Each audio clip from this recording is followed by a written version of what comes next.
Después de explicar el mandamiento de honrar a tu padre y a tu madre, una maestra de escuela le preguntó a su clase si había un mandamiento de cómo tratar a nuestros hermanos y hermanas. Un niño, el mayor de su familia, respondió: "No matarás".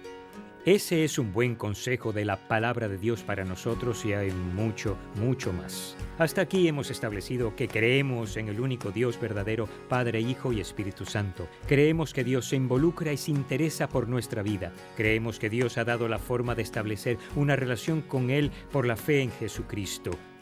¿Y ahora qué? Esto nos lleva a la pregunta clave de hoy. ¿Cómo conozco a Dios y su plan para mi vida? Otro modo de expresar la pregunta es el siguiente: ¿cómo se revela Dios a sí mismo y su verdad? La respuesta es sencilla: la palabra de Dios. Cuando usamos esta frase, en realidad hablamos de dos cosas. Bueno, la primera es una persona. Jesús es denominado el verbo o palabra en varios lugares de la Biblia. En Juan capítulo 1, versículo 1 leemos: "En el principio ya existía el verbo, y el verbo estaba con Dios, y el verbo era Dios". Esta es una referencia a Jesús. La llegada de Dios a la tierra hecho carne nos reveló a Dios de una manera muy personal, ¿verdad? Jesús dijo que cuando lo veían a Él, habían visto al Padre. Si quieres conocer a Dios, el Padre, llega a conocer a Jesús. Pero Jesús vivió hace más de 2000 años. ¿Cómo podemos conocerlo? Es ahí donde interviene la segunda referencia. La palabra de Dios es también la Biblia, llamada Escrituras en el mismo libro. Los 66 libros de la Biblia están reunidos bajo una sola cubierta como un libro unificado a fin de revelarnos a Dios y su voluntad para nuestras vidas.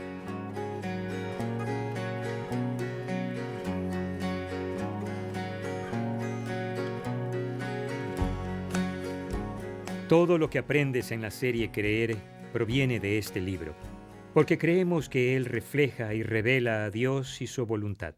Como los cristianos creemos que este libro es la palabra de Dios, consideramos que tiene autoridad en nuestras vidas. Quizás la mejor manera de declarar esto sea esta idea clave: creo que la Biblia es la palabra de Dios y tiene derecho a dictar en mi creencia y conducta. El creyente en Jesús devoto lee este libro y lo sigue, ya que es confiable como la misma palabra de Dios. Pero antes de darle a un libro así el derecho a decirle qué hacer incluso contra tu voluntad, deberías tener idea de dónde provino este libro. Porque si este libro no es la revelación de Dios, tenemos problemas. Necesitas saber que la Biblia no cayó del cielo con una portada de cuero. No, 40 autores durante 1400 años escribieron un total de 66 libros. Pedro nos da una perspectiva, porque la profecía no ha tenido su origen en la voluntad humana, sino que los profetas hablaron de parte de Dios, impulsados por el Espíritu Santo. Dios se reveló a esos individuos, en su mayoría profetas en el Antiguo Testamento y apóstoles en el Nuevo Testamento, y los impulsó a escribir su palabra. Pablo nos dice esto del proceso en sus cartas a Timoteo, que pastoreaba la iglesia en Éfeso. Toda la Escritura es inspirada por Dios. La palabra griega que se emplea aquí es theopneustos. Se trata de la misma raíz que se usa en Génesis 2:7, cuando nos dice que Dios sopló hálito de vida en la nariz del cuerpo de Adán. Los libros de la Biblia están vivos. Con el tiempo, esos libros fueron copiados por personas escogidas que los reprodujeron rigurosamente con cuidado y precisión, pues sabían que estaban copiando la misma palabra de Dios. Te alegrará saber que tenemos más copias de libros y fragmentos del Nuevo Testamento que de cualquier otro libro de la Antigüedad. Existen unas 500 copias del libro La Ilíada de Homero. Contamos con más de 24,000 copias del Nuevo Testamento. Aunque no tenemos ninguno de los escritos originales que los autores escribieron, tenemos la confianza en que el mensaje que Dios quiso darnos ha sido preservado y transmitido hasta nosotros. No fue hasta el 400 después de Cristo que todos estos libros llegaron a estar contenidos bajo una sola portada y la Iglesia reconoció que los 66 libros de la Biblia eran la revelación completa de Dios para la humanidad, para conocerlo a Él y su voluntad para nuestras vidas con certeza. En ese mismo tiempo fue cuando la Biblia comenzó a ser traducida a otros idiomas a fin de que las personas de todo el mundo pudieran leerla por sí mismas: el latín, alemán e inglés.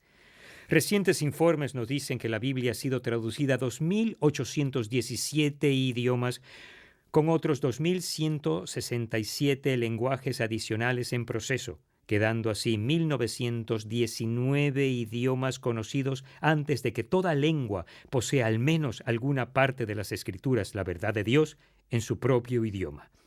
A lo largo de este viaje, los cristianos creen que Dios estuvo involucrado supervisando, asegurándose de tener su palabra en nuestras manos para discernir la verdad, conocer al único Dios verdadero, saber cómo restablecer una relación con Dios a fin de poder saber con certeza lo que espera en la eternidad y cómo vivir nuestra vida día a día. Déjame leer el resto de las palabras de Pablo a Timoteo. El versículo clave: toda la Escritura es inspirada por Dios y útil para enseñar, para reprender, para corregir y para instruir en la justicia, a fin de que el siervo de Dios esté enteramente capacitado para toda buena obra. El cristiano lee fielmente la Biblia creyendo que es la misma palabra de Dios, porque lo es.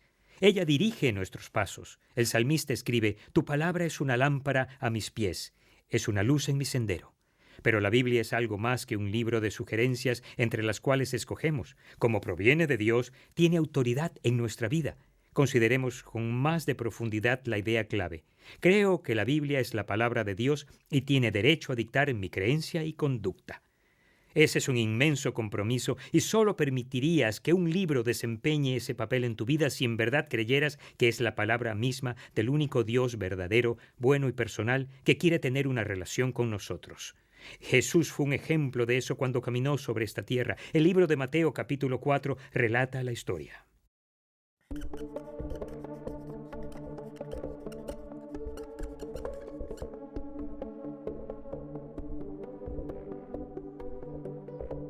Justo antes de que Jesús comenzara su ministerio público, el Espíritu lo dirigió al desierto. Mientras estaba allí, no comió ni bebió durante 40 días, de modo que después tuvo mucha hambre. En el desierto, el diablo se le apareció a Jesús e intentó múltiples veces hacer que comiera. Primero, Satanás se dirigió a un montón de piedras que había cerca. Si eres el Hijo de Dios, ordena que estas piedras se conviertan en pan. Jesús le respondió citando una de las leyes de Moisés. Le dijo: los seres humanos no pueden vivir solo de pan. Necesitan cada palabra que Dios habla. Después, el diablo llevó a Jesús a la ciudad de Jerusalén y lo hizo permanecer sobre el punto más alto del templo, el lugar donde los israelitas adoraban a Dios. El diablo le dijo: si eres el Hijo de Dios, salta.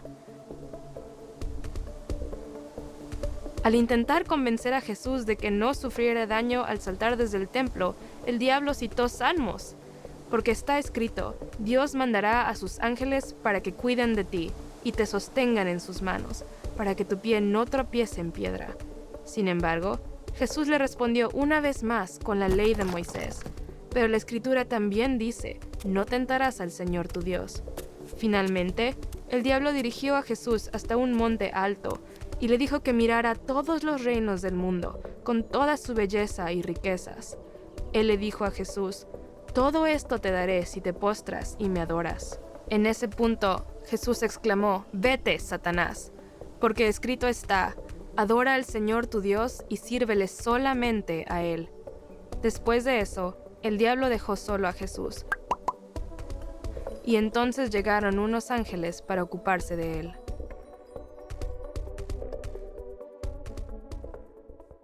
Cuando Jesús estaba en un estado de soledad y físicamente débil, Satanás se acercó a él para tentarlo y engañarlo. Algo como lo que hizo con Adán y Eva en el jardín. El diablo le hace 3 invitaciones tentadoras a Jesús. Tentación 1. Si eres el Hijo de Dios, ordena a estas piedras que se conviertan en pan. Satanás no duda de su condición divina de Hijo de Jesús, sino que lo tiende a usar sus poderes sobrenaturales como el Hijo de Dios para sus fines. El pan habría sido apetecible para el hambriento Jesús. Para responderle al acusador, Jesús cita las Escrituras como su autoridad. Recurre a Deuteronomio, capítulo 8. En este pasaje Moisés recuerda los 40 años de Israel en el desierto. Dios usó ese período para examinar a Israel. Me gusta lo que Moisés escribió. Te puso a prueba para conocer lo que había en tu corazón y ver si cumplirías o no sus mandamientos. En los momentos de prueba, las creencias verdaderas se revelan.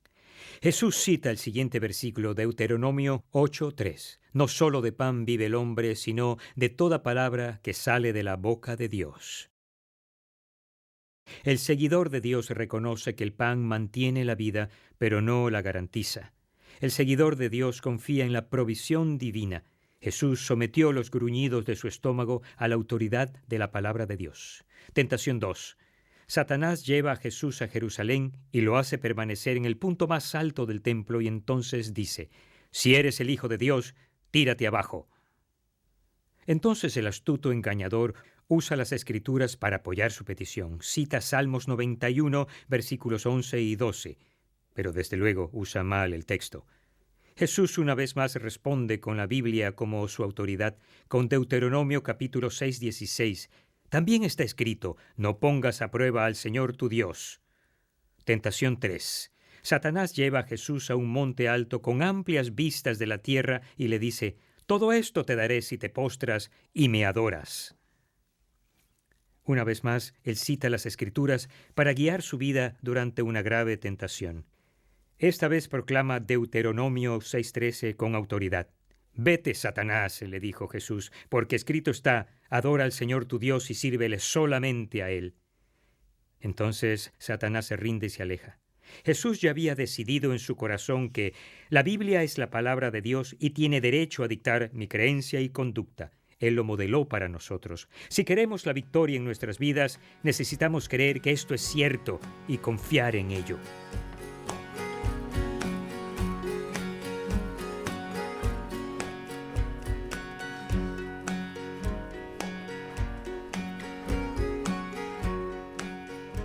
Si aceptas en tu corazón, como lo hizo Jesús, que la Biblia es la palabra de Dios, he aquí 3 principios por los cuales vivir.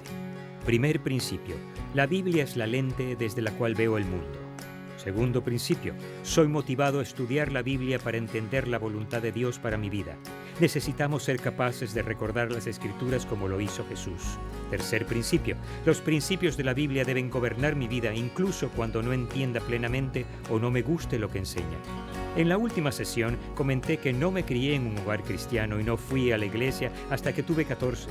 Pero sí tenía una Biblia, regalo de mi abuela. Era una Biblia de una versión antigua forrada en cuero negro. Se hallaba en la estantería en el pasillo e incluso mientras era niño pasaba por su lado y sentía que había algo en ella que necesitaba conocer. Recuerdo que cada intento que hacía de leerla al azar por mí mismo terminaba en un gran sentimiento de confusión y frustración. Sin embargo, después de 40 años de escuchar buenas enseñanzas y participar en grupos pequeños al igual que quizás tú, y luego de leerla y estudiarla por mí mismo, me sorprende la dirección en la que Dios me ha llevado. Estoy muy agradecido de que Dios escogiera dejarnos su palabra para guiarnos por sendas de justicia. Una vez escuché una historia sobre otro muchacho y su Biblia. Dice algo así: un niño estaba visitando la casa de su abuela. Mientras se encontraba en la cocina, el muchacho comenzó a hojear la Biblia de la anciana. Mientras lo hacía, una hoja de árbol muy presionada cayó de la Biblia al piso. El pequeño gritó: «Abuela, encontré el vestido de Adán». Cuando abres tu Biblia, el vestido de Adán no caerá, pero lo que saldrá de sus páginas es una verdad por la cual vivir. Yo creo que la Biblia es la palabra de Dios y tiene derecho a dictar mi creencia y conducta. ¿Y tú?